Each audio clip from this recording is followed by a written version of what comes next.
Une fois de plus, les films ultra violents nous proviennent d'Asie. Ça commence à être une habitude en ce moment.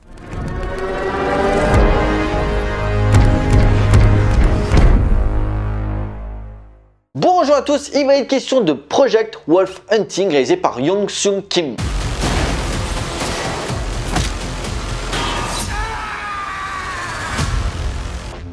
L'histoire, alors qu'ils sont déportés depuis les Philippines vers la Corée du Sud par un navire, deux dangereux criminels provoquent une violente émeute jusqu'à qu'un monstre génétiquement modifié à la puissance surhumaine débarque et commence à massacrer tout l'équipage. Dès lors, en attendant les renforts, la survie s'impose. Le cinéma coréen est de retour avec un film qui a fait grandement parler de lui dernièrement lors de ses passages à différents festivals, notamment le PIF et Gérardmer. Troisième film de Kim Yoon-soon, illustre inconnu qui avait réalisé deux petits films d'horreur auparavant, vendu comme un survival horrifique ultra violent comme on en voit rarement. Lol. Ce projet Wolf Hunting est une œuvre certes sympathique sur le papier, les fans d'hémoglobine prendront leur pied, et même si les critiques parlent de boucherie purement jouissive, il vaut mieux nuancer car ce film, malgré que j'ai passé un bon moment devant le visionnage, est blindé de défauts qui gâchent l'ensemble. Avec Project Wolf Hunting, le cinéaste signe une série B vénère, certes sans prétention, mais qui ne s'arrête jamais. Au moment où l'émeute éclate, c'est un déferlement de violence non-stop. Un postulat de départ avec les flics d'un côté, les criminels de l'autre, et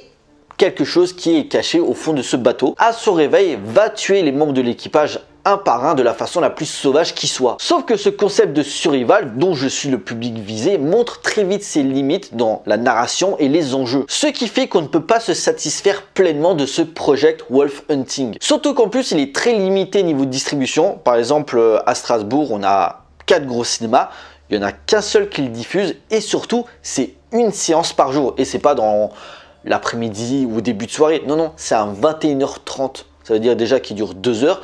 Tu sors de la séance, il est presque minuit. C'est pas comme ça qu'il va faire des entrées. Alors certes, bien sûr, vu son interdiction au moins de 16 ans, à raison, le film est destiné à un certain public, mais quand même, faites un effort. Dubis qui déverse une quantité astronomique de sang. Clairement, ça fait longtemps qu'on n'avait pas vu ça. Même l'année dernière, The Sadness, il n'y en avait pas autant. Et là, vous dites, mais Nico, avec tout ce que tu nous dis, tu devrais être friand de ce cinéma, tu devrais adorer. Et en soi, vous auriez pas tort. Je vous rappelle que j'ai passé un bon moment, mais Project Wolf Hunting a beaucoup trop de défauts qui, pour certains, auraient pu être évités. Déjà, il y a beaucoup trop de personnages et surtout beaucoup trop de personnages qu'on suit, la caméra multipliant les points de vue. Entre le chef de la sécurité, le médecin, l'une des deux femmes flics, l'une des deux prisonnières, le chef des criminels, celui qui est tatoué jusqu'au cou, sans oublier ce détenu au passé trouble dont on ne sait pas trop ce qu'il fout là. Le film s'attarde beaucoup trop sur certains, ce qui fait qu'à cause du montage, on nous les présente trop rapidement et de fait, on n'a pas vraiment d'attachement émotionnel à leur survie. Du coup, quand un tel meurt, ça te fait rien, t'es plus du genre à savoir de quelle façon il va se faire buter. Bien sûr, 2-3 personnages ont droit à un peu plus de background, sauf que les enjeux et leurs motivations sont montrés lors du dernier tiers. L'investissement du spectateur est retombé puisqu'on est pris dans l'action depuis presque 1 heure. En parlant d'heures, le film dure 2 heures et je peux comprendre hein, que tu aimerais en avoir pour ton argent et tu veux prendre vraiment plaisir à ce que tu regardes, mais pour un sujet de série Z, c'est trop long. Tu aurais pu couper 20 voire 30 minutes pour te concentrer pleinement sur l'aspect survival. Les 10 dernières minutes sont juste là pour annoncer une suite qui serait peut-être déjà dans les tuyaux. Et franchement, sans trop spoiler, je sais pas si c'est si intéressant que ça de partir dans ce délire de super soldat. Ce qui m'a plu par contre, et c'est typiquement asiatique, c'est le changement de ton que Project Wolf Hunting aborde. Partir sur du gunfight, puis dans de l'horreur, puis dans de l'humour, parfois drôle, parfois lourd, faut être dans l'esprit. La rupture de ton la plus évidente est quand le film prend une dimension fantastique, ce qui est sa plus grande qualité et en même temps son plus grand défaut, le monstre. Son meilleur atout, dès son arrivée à peu près à 1 heure de film, au moment où les flics et les criminels sont en train de se mettre sur la gueule, il débarque. Il a les yeux fermés, mais il a une sorte de vision thermique. D'ailleurs, quand il utilise cette vision, les bruitages font grandement penser à Predator. Ce trait révélé, ça part dans le massacre pur et dur, ce qui fait qu'elle a été grandement comparée à Battle Royale. D'ailleurs, sur l'affiche, le film est cité. Sauf que le chef-d'œuvre de Kinji Fukasaku avait un propos sur la violence déversée à l'écran. Ici, on est dans la bisserie bien crade, comme le cinéma d'exploitation en sortait à l'appel, notamment durant les années 80. Du coup, ne cherchez pas une quelconque réflexion politique, ça se veut débile du début jusqu'à la fin. À part peut-être le fait, lors d'une scène flashback, que les Japonais auraient créé aurait tenté de créer des surhommes pour espérer gagner la Deuxième Guerre mondiale, mais c'est trop léger, c'est pas plus exploité que ça. Et sa plus grande faiblesse par le fait que ça devient répétitif. Le monstre tue une trentaine voire une quarantaine de personnes, et comme il a une super force, ben il tue la majorité de la même façon, à quelques exceptions près avec un couteau ou quoi que ce soit, mais dans l'ensemble c'est tout le temps la même chose. Ça devient vite redondant. Alors certes le sang gicle à tout va, mais très rapidement tu as ce sentiment de déjà vu. Et le gros point aussi, c'est que Project Wolf Hunting est sanglant, mais il n'est pas spécialement gore. Il y a 2-3 moments vite fait, je me souviens, il y a un mec, quand la créature se réveille, il y en a un, il lui arrache un bras, et un petit peu plus loin, t'as un mec qui essaie de lui tirer dessus, et la créature l'esquive, et avec son couteau, en fait, il lui coupe les jambes.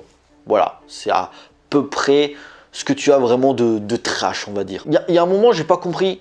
T'as le chef des criminels que la créature va défoncer, il a une sorte de grosse massue, et il fait un plan pas très beau, où tu le vois qu'il est en train de lui éclater la tête. T'as juste ce plan où tu vois le reste du corps, sans la tête quoi. Et je me dis mais pourquoi t'as pas fait un plan où la tête se fait exploser, tu vois?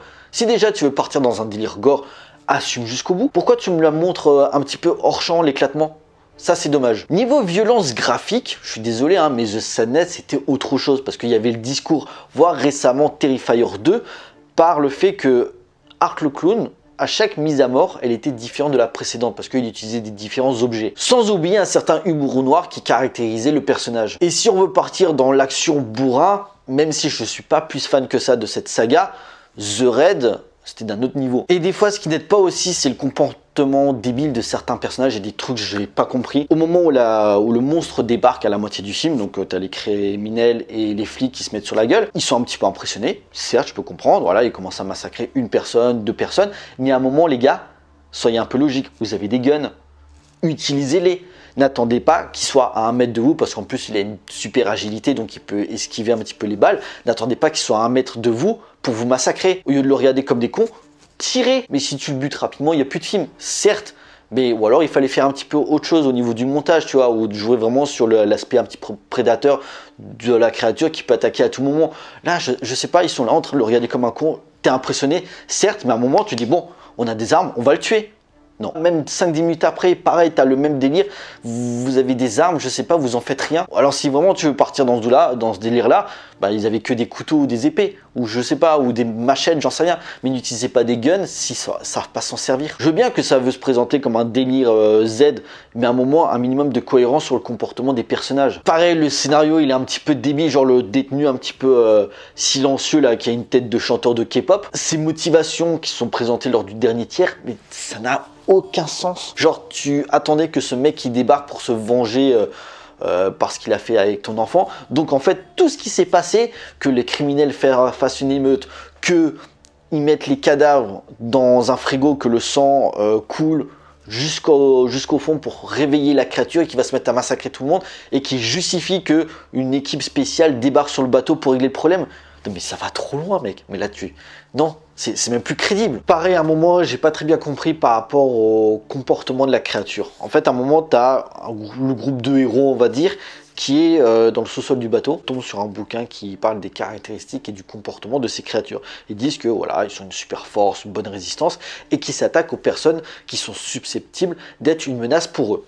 Jusque-là, pas de problème. Tu vois, je peux comprendre que tu massacres tout le monde parce qu'ils sont armés et tout ça. Ok, un petit peu plus loin, tu as les 2 femmes criminelles qui réussissent à attaquer l'une des 2 flics qui devait les surveiller, donc elle se retrouve menottée. Tu as 2-3 criminels qui les rejoignent, ouais vas-y on va prendre d'assaut le bateau, nanani nanana. Ok, tu as le monstre qui débarque, donc ils sont tous un petit peu flippés, genre c'est quoi ce truc là et tout ça, et la première personne qu'il tue, c'est la femme flic. Et moi je suis là, je dis mais pourquoi tu t'en prends à elle? Elle est menottée, donc elle n'est pas armée, elle a plus peur de toi que toi tu as peur d'elle. Tu as aucune raison de la tuer. Vous allez me dire, oui, mais c'est parce que on part du principe depuis le début qui massacre tout le monde. Ok. 10 minutes plus tard, tu as l'une des 2 criminelles, là, qui est un petit peu la chef. Elle se retrouve dans un frigo et elle se fait passer pour mort. Que le monstre ne puisse pas l'attaquer. Sauf que, comme j'avais parlé avant, il y a une vision thermique. Donc, il sait de toute façon qu'elle est en vie. Genre, il est là, genre, en train de la renifler. Et tu t'attends à ce qu'il la bute? Non. Alors vous allez me dire, oui mais juste à ce moment-là, en fait, il entend un bruit d'hélicoptère parce que tu as l'unité d'élite là qui débarque. Je suis d'accord, mais tu aurais très bien pu la tuer. Surtout qu'en plus, cette meuf, déjà tu t'es pas spécialement attaché à elle, c'est une connasse, hein, c'est une criminelle. Elle est hystérique et 5-10 minutes après, elle se fait tuer. Donc ça servira à rien de la garder en vie. C'est des petits détails des fois qui te gênent sur le visionnage. Tu dis mais c'est des comportements qui normalement ne devraient pas se faire. Tu laisses pas comme ça, ah tiens, j'ai pas envie de la tuer celle-là, j'ai pas envie de le tuer non plus celui-là.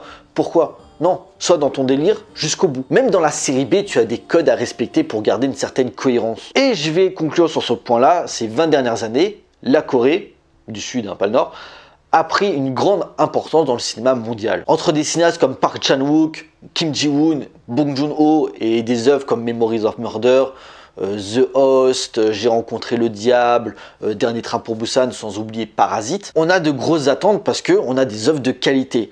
Quand on me sortira quels sont les classiques du cinéma coréen, s'il vous plaît, ne me sortez pas Project Wolf Hunting, les gars, faut pas déconner. Niveau horreur, j'ai connu plus violent et subversif. La mise en scène ne décolle jamais malgré son sujet. La faute à un montage assez inégal. Et à l'exception de 2-3 personnages, le casting fait le strict minimum. Je dis pas que c'est nul, Project Wolf Hunting, avec tout ce que je viens de sortir. Vous pensez que je lui chie à la gueule? Je me suis bien éclaté, c'est fun, si vous voulez. Dans l'ensemble, vu ce à quoi je m'attendais, j'ai eu exactement ce que je voulais, mais du coup, mesurez vos propos. En conclusion, Project Wolf Hunting est un pur carnage qui fera plaisir aux amateurs, mais ne vous attendez à rien d'autre. Un bain de sang généreux qui, malheureusement pour moi en tout cas, ne fait pas oublier les faiblesses de son écriture, le côté répétitif niveau violence graphique et la débilité de certains personnages. Un manque d'idées et de créativité dans ses mises à mort, reste que la recherche visuelle est inspirée par instant et quelques scènes marquantes surnagent suffisamment pour prendre son pied devant ce déferlement de bisseries bien sales, à réserver pour public averti. Voilà, cette vidéo est à présent terminée. J'espère qu'elle vous a plu. On like, on partage comme d'habitude. N'hésitez pas à me laisser des commentaires pour me dire ce que vous avez pensé du film. J'ai hâte d'avoir vos avis. Pensez à me suivre sur les différents réseaux sociaux pour suivre l'actualité de la chaîne et surtout, abonnez-vous pour la soutenir. Pour nous, on se retrouve pour une prochaine vidéo. D'ici là, portez-vous bien, allez voir des films.